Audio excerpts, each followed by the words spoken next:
नमस्कार एवरीवन दोस्तों, swing trading ideas में आपका स्वागत है। दोस्तों, मैंने कुछ स्टॉक सिलेक्ट किया है जो आने वाले कुछ दिनों में सबसे ज़्यादा प्रोबेबिलिटी है कि वो स्टॉक परफॉर्म कर सकता है स्विंग ट्रेड बेसिस में। तो अगर आपको स्विंग ट्रेड करना है तो ये स्टॉक आप चूज़ कर सकते हो विथ योर एनालिसिस। मैं अपना एनालिसिस आपको शो कर रहा हूँ। सबसे पहले जो स्टॉक सिलेक्ट किया है वो है अपोलो टायर, और इसको अगर हम लोग मंथली कैंडल पे देखें, ये है मंथली कैंडल। अगर हम लोग देखें तो ये एक हायर हाई फॉर्मेशन पे दिख रहा है हमें, जो कि बुलिश फॉर्मेशन है इसके अंदर, right. But at the same time हमें देखना चाहिए ये प्रीवियस हाई के पास भी है, तो जिसके वजह से यहाँ से रिजेक्शन मिल रही है। तो ये फर्स्ट हमने नोट किया, प्राइस एक्शन के थ्रू ये चल रहा है, बट कहीं ना कहीं प्राइस के अंदर बुलिश मोमेंटम है ज़रूर। अगर इसी कैंडल को अगर हम लोग डेली पे देखते हैं, राइट, दिस वन, ये मंथली था, ये है डेली। अगर हम लोग ये डेली कैंडल पे अपोलो टायर को देखते हैं तो हम लोग ये देखेंगे कि यहाँ से प्राइस एक बार यहाँ से लास्ट टाइम स्विंग ब्रेक किया था, मतलब ये जो एरिया था ये लास्ट स्विंग था अपने पास, ये स्विंग ब्रेक किया था विथ फुल स्ट्रेंथ के साथ। प्राइस कहीं ना कहीं पे यहीं फिर से आ चुकी है, इसी जगह से रिएक्ट कर रही है ऊपर की तरफ, राइट। और आसपास की लेवल हम लोग देखते हैं, इससे भी ऊपर है, इससे भी ऊपर है। फाइनली अगर हम लोग देखें तो अपना जो हाई है, मैक्स हाई,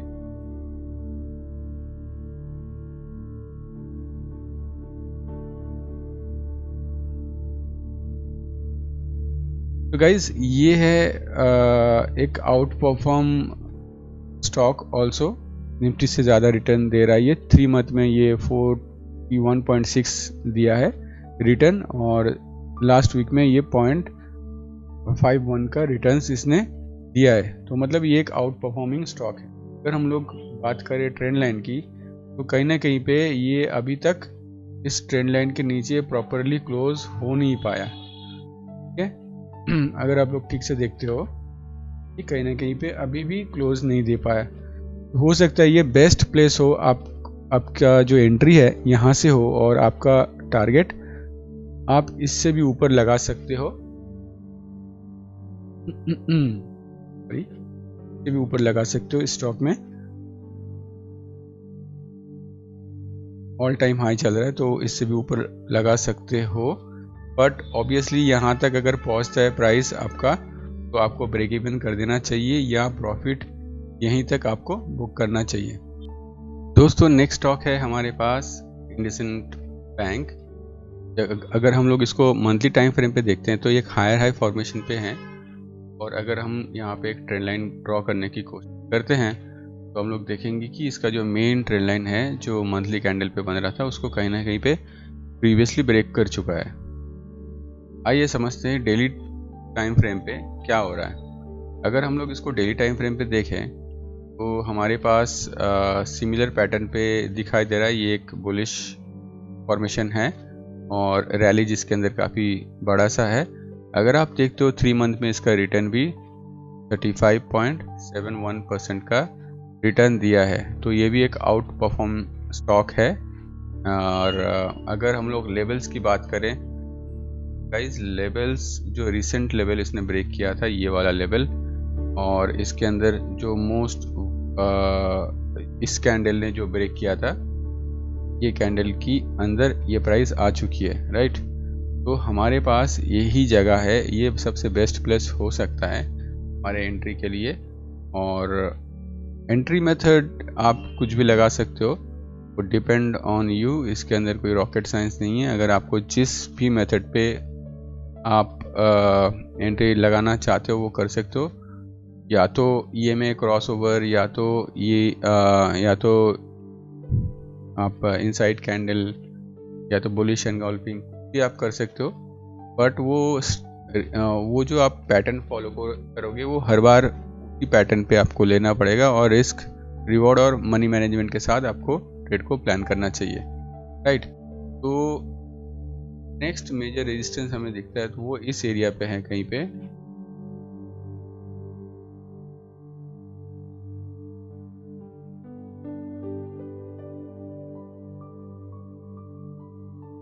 और कहीं ना कहीं पे ये ब्रेक हो चुका है। तो हमारे पास नेक्स्ट लेवल यहाँ कहीं पे होना चाहिए। तो हमारे पास रिस्क से ज़्यादा रिवॉर्ड मिलने की प्रोबेबिलिटी है यहाँ पे। स्विंग ट्रेड या कोई भी ट्रेड में पूरा गेम ही होता है प्रोबेबिलिटी का, तो आपको ये समझना पड़ेगा। हर ट्रेड विनिंग नहीं कर सकता, विन नहीं हो सकते हो आप, और पूरा जो गेम है वो प्रोबेबिलिटी का गेम है। आपको स्टॉप लॉस लगा के आगे बढ़ना पड़ेगा। तो अगर आप इस ट्रेड में एंटर होते हो किसी भी मेथड से, आपको यहाँ तक जब प्राइस आएगा तब आपको ब्रेक इवन कर देना चाहिए या प्रॉफिट बुक कर देना चाहिए। और फिर अगर आप इसके ऊपर भी रहना चाहते हो तो फिर ब्रेक इवन करने के बाद आप वेट कर सकते हो। अगर निफ्टी साथ दिया तो आपका ये जो प्राइस है, ये इंडियन बैंक काफ़ी ऊपर जाने की प्रोबेबिलिटी है इसके अंदर। दोस्तों नेक्स्ट स्टॉक जो हमारे पास है वो है टाइटन। ये भी काफ़ी बुलिश है, और आप देख सकते हो कि यहाँ पे प्रीवियस हाई के पास आके इसका रिजेक्शन दिखने को मिल रहा है।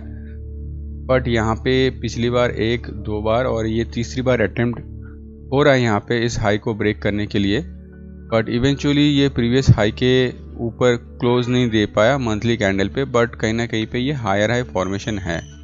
ये इन्फॉर्मेशन के साथ हम लोग चलते हैं डेली टाइम फ्रेम पे। तो दोस्तों अगर डेली टाइम फ्रेम की बात करें तो हम लोग देखेंगे कि ये एक आउट परफॉर्मिंग स्टॉक है, जो कि 3 मंथ में इसका रिटर्न ऑलमोस्ट 25.28% का रिटर्न दिया है।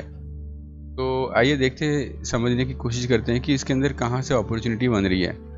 तो गाइस ये आपको ध्यान रखना पड़ेगा, ये एकदम ऑल टाइम हाई के पास है और ऊपर से रिजेक्शन भी आ रहा है, मतलब सेलिंग प्रेशर कहीं ना कहीं पे है यहाँ पे। बट एनी हाउ अगर हम लोग लास्ट स्विंग को देखें, ये है लास्ट स्विंग जहाँ पे प्राइस कंप्लीटली बुलिश फॉर्मेशन होकर ब्रेक कर दिया है और रिटेस्ट भी हो चुका है और हायर फॉर्मेशन बन चुका है यहाँ पे, राइट। और पीछे भी जाते हो तो भी ये देख सकते हो कि यहाँ पे भी एक फॉर्मेशन था कहीं ना कहीं पे इसी एरिया से, ये कंप्लीट एक एरिया है जो काफ़ी स्ट्रॉन्ग एरिया है, जो प्राइस को नीचे नहीं जाने दे रहा है। तो बेस्ट प्लेस मुझे यही लगता है कि अगर ये आउट परफॉर्मिंग स्टॉक है और प्राइस ऊपर जाते हुए आपको उसी लेवल पे मिल रहा है जहाँ से रिजेक्शन मिला था फर्स्ट टाइम, तो मे भी हो सकता है अगर निफ्टी साथ दे तो ये ब्रेक कर सकता है। ये प्रोबेबिलिटी का गेम है, हो सकता है ये ऊपर चला जाए। तो गाइज कोई 100% कन्फर्मेशन नहीं है कि ये ऊपर ही जाएगा या नीचे गिर जाएगा। आपको आपका जो रिस्क रिवॉर्ड है उसके साथ प्ले करना पड़ेगा। अगर वो फेवरेबल है, अगर आप समझते हो इस प्राइस एक्शन को, अगर आपको कंफर्टेबल हो उसके साथ, तो आप ट्रेड कर सकते हो, राइट। तो गाइज अगर ये ट्रेंड लाइन की बात करें तो ये ट्रेंड लाइन कहीं ना कहीं पे इसको ब्रेक होता हुआ दिखाई दे रहा है। बट अगेन ये ब्रेक होने के बाद प्रॉपरली इसी जगह पे आया है और इसी जगह से रीटेस्ट भी हो रहा है। ट्रेंड लाइन कहीं ना कहीं पे मेजर ट्रेंड को आइडेंटिफाई करने के लिए अच्छा होता है, बट बहुत बार देखा जाता है कि ट्रेंड लाइन, इस टाइप का जो ट्रेंड लाइन होता है वो ज़्यादा काम नहीं करता है, क्योंकि इतने बड़े रैली के बाद कहीं ना कहीं पे बुकिंग हो सकती है और बुकिंग होने के बाद वो फिर से जब बायर्स फिर से एक्टिव हो सकती है, राइट। तो कुछ ट्रेंड लाइन जो होता है वो इम्पोर्टेंस नहीं होता है हमारे लिए, बस ट्रेंड को आइडेंटिफाई करने के लिए होता है कि ट्रेंड मतलब ऊपर की तरफ प्राइस अगर रैली कर रहा है तो बस उस रैली को समझने के लिए होता है, राइट। तो आप जिस लेवल पे कंफर्टेबल हो, ये भी मेरे लिए एक बेस्ट अपॉर्चुनिटी लगती है कि आने वाले कुछ दिन में अगर निफ्टी ने साथ दिया तो ये भी ऊपर जा सकती है। तो इसके अंदर अगर मैं टारगेट की बात करूँ तो ये भी काफ़ी अच्छा टारगेट दे सकता है, बट सिंपल वही है कि आपको फिर से रिस्क रिवॉर्ड ध्यान रखना पड़ेगा। ऑब्वियसली अगर हाई ब्रेक करता है तो ऊपर काफ़ी ऊपर जा सकता है, ये भी मिनिमम 1:4 का प्लान करके आप इसको प्ले कर सकते हो, राइट। अगर आपको नीचे भी मिल रहा है, मान लो कि यहाँ पे भी मिल रहा है प्राइस आते हुए और यहाँ पे कोई इनसाइड कैंडल फॉर्म होता हुआ दिखे, तो आप यहाँ से भी ट्रेड को एग्जीक्यूट कर सकते हो। तो गाइज ये था हमारे पास 3 स्टॉक जो इम्पोर्टेंट मुझे लगा कि आने वाले कुछ दिनों में रैली कर सकता है। आपको कैसा लगा, आप क्या सोचते हो इसके बारे में? कोई भी कमेंट हो, कोई भी क्वेरी हो, कोई भी सजेशन हो, आप कमेंट बॉक्स में कमेंट कर सकते हो। वीडियो को देखने के लिए बहुत बहुत शुक्रिया। Thank you so much. मिलते हैं नेक्स्ट वीडियो में।